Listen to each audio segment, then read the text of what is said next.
हर लड़की को बहन नहीं बना सकते, लेकिन हर लड़की को इज्जत तो दे सकते हो ना। इंतहाई हमाकत है ये कि इंसान एक ऐसे शख्स की वजह से अपनी जिंदगी हराम कर ले जो खुशी से चहकता फिर रहा हो। जब जिंदगी आपको अच्छी तरह गुजार चुकी होती है तो आपको आप नजर आता है। काश आप पहले ही खुद को नजर आ जाते तो जिंदगी गुजार सकते थे, जिंदगी आपको ना गुजारती। औरतों को गर्लफ्रेंड बनाने के बजाय बीवी बनाओ, ताकि तुम्हारी बहन और बेटी भी लोगों की गर्लफ्रेंड बनने से महफूज रह सके। आप पूरी उम्र जी लें, हर रोज अपने बारे में कुछ नया जानते रहेंगे। फिर कोई अहमक आता है और कहता है मैं आपको अच्छी तरह जानता हूँ। रिश्तों को बचाने के लिए बहुत सी नागवार बातें नज़रअंदाज करना पड़ती हैं। एक मशरकी लड़की कहलाना आसान नहीं है। इस एक लफ्ज़ी टैग को निभाने के लिए बहुत हिम्मत दरकार होती है।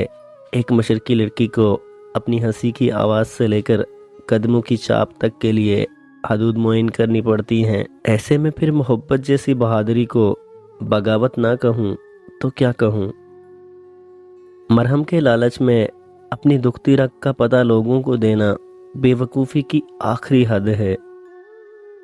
जीने वालों की कदर करें, मरने वाले तारीफ नहीं सुनते। और फिर मैंने उन लोगों के लिए जीना छोड़कर उन लोगों के लिए जीना शुरू किया जो मुझसे मोहब्बत करते हैं। हया की सीढ़ी से अगर औरत का पांव फिसल जाए तो पूरा घराना मुंह के बल गिरता है। मोहब्बत की आजमाइश में किसी का ज़र्फ आजमाया नहीं जाता, बल्कि अपना ज़र्फ दिखाया जाता है। फैसला खुदा बनकर नहीं, बल्कि इंसान बनकर किया जाता है। अक्सर लड़कियां बेवफा निकलती हैं क्योंकि वो बाप की इज्जत से वफा करती हैं।